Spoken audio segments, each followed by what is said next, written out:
This is the F-18. The one that you see on screen right now is modeled after the F-18 that was flown by Maverick in the movie Top Gun Maverick.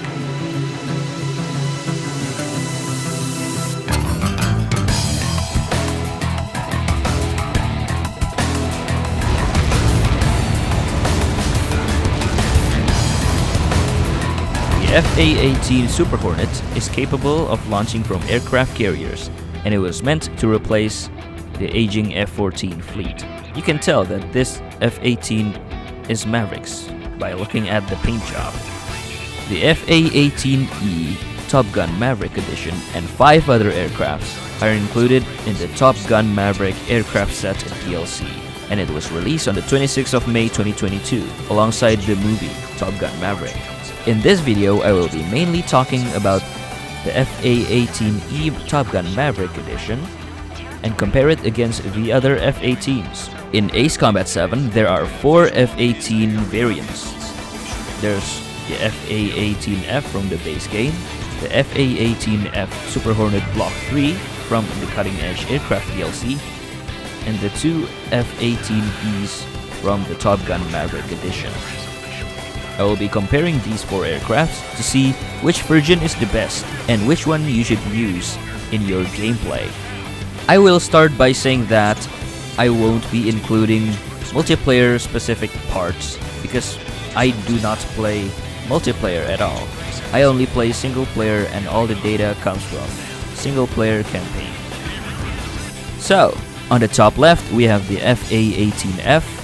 On the top right we have the F-18F Super Hornet Block III. On the bottom left we have the F-18E Top Gun Maverick. And at the bottom right we have the F-18E, the basic edition. Firstly, let's begin with their speed. This section is for the stock version of the aircraft, so these aircrafts don't have any modifications or parts added to them. We can see that their stall speed and their stall limit are identical, with the exception of the F-18E Top Gun Maverick having a lower stall limit. For your information, the stall speed is when the aircraft starts telling you that your aircraft is stalling, and the stall limit is when the nose of the aircraft is actually falling down. Next is the maximum speed. It will be split into 2. The maximum speed on sea level and the maximum speed at max altitude. At sea level, which I consider at below 800 meters, and the max altitude is right around 11,000 meters. By looking at this graph, we can see that the speed of all these F-18s are quite similar to each other, with the F and the E version being identical to each other, and the Block 3 being faster, and the TGM version being the fastest at sea level. And at the maximum altitude, there's a 10% increase in speed to all of them, and the speeds are between 2,800 and nearing 3,000 kilometers per hour. But with the addition of these specific parts, we can see that there's an increase in the top speed and a decrease of the stall and the stall limit. You can see that the stall speed has been decreased to between 220 and 215, and the stall limit between 180 and 170 kilometers per hour, and the top speed has been increased to almost 3,000 at sea level for the F and the E version. And at max altitude, you can even see that the TGM version, the fastest one, reaching 3,429 kilometers per hour, which is relatively fast. So there's not much of a difference between these aircrafts in terms of speed. But what about their other capabilities? In Ace Combat 7, the F-18 Super Hornet is capable of performing a Cobra maneuver, which is a post-stall maneuver. But wait, what is this? The F-18E Top Gun Maverick Edition can perform a full 360, a full Colbit maneuver.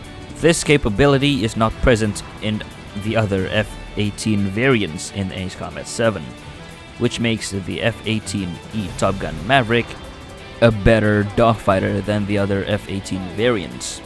Well, it has the best stats out of all the F-18s in the game. In terms of weaponry, since the F-18 Super Hornet is a multi-role aircraft, it is capable of carrying both air-to-air and air-to-ground missions, and it is reflected in their loadout. The F-18E and the F-18E TGM has a similar loadout, with both of them having high-capacity air-to-air missiles, and the F-18E having 4 air-ground missiles and long-range air-ground missiles, while the TGM version having high-velocity air-to-air missiles and guided penetration bombs. I think the TGM's version was meant to reflect the loadout that was used in the movie, while the F-18E really focused on the air-ground capability. The F-18F Super Hornet Block III can carry long-range air-launched cruise missiles, 8 air-to-ground missiles, and 4 air-to-air missiles. The long-range air-launched cruise missiles is really good because it has a large area of effect, so it can destroy a group of targets really well. However, the 8 air-ground missiles is, in my personal opinion, not really good because most of the time it locks onto the same target multiple times, and you don't really want that at all times. And the 4 air missiles is really good at destroying 4 aircrafts at a time. And lastly, the base games version of the F-18F can carry quick maneuver air-to-air missiles, long-range anti-ship missiles, and electromagnetic launcher. Personally, I think the base game's F-18F has the best loadout of them all because it is the most unique one out of the rest of them. It has the quick maneuver air-to-air missiles, which is undoubtedly the best missile in the game because it is really good at homing in targets. The long-range anti-ship missiles can destroy most ships in one go, with the exception of aircraft carriers, unless you modify it with parts to increase its damage. And then there's the electromagnetic launcher, which is really fun to use, but really difficult to master. Now let's talk about their models. The F-18F version is the twin-seater variation of the Super Hornet. The Super Hornet Block III version has conformal fuel tanks, which is cool, I guess. While the F-18E version is the single-seater variation of this model. And for the Top Gun Maverick edition, you can see that there's a fuel tank attached at the bottom of the aircraft. Now that's very questionable. Why is the Top Gun Maverick edition the fastest F-18 out of all of them, while having a fuel tank beneath it? I want to know your thoughts in the comments below. And lastly, let's talk about how to obtain these aircrafts. The base games version, the F-18F, requires 285,000 MRP, or in-game credits. And it comes with the quick maneuver air-to-air missiles.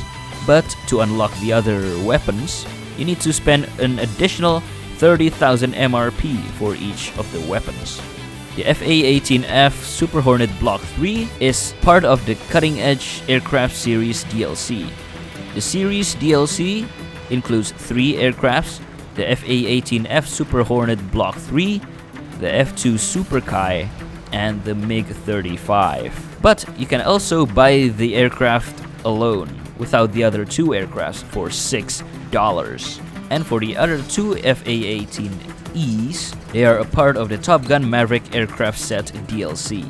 The DLC costs around $30, and there are 6 aircrafts within this DLC. Keep in mind that prices may change depending on your country and the time that you are purchasing it, whether it is on sale or not. So what do you think? Leave your opinions down in the comments below. Should Ace Combat 7 really have 4 different F-18 models? And which version of the F-18 do you like the most? Is it the base games version, where it has the unique loadout, or do you prefer the other models, like the TGM, Block 3, or the base F-18E? Let me know in the comments below. Thank you so much for watching this video. Have a good day.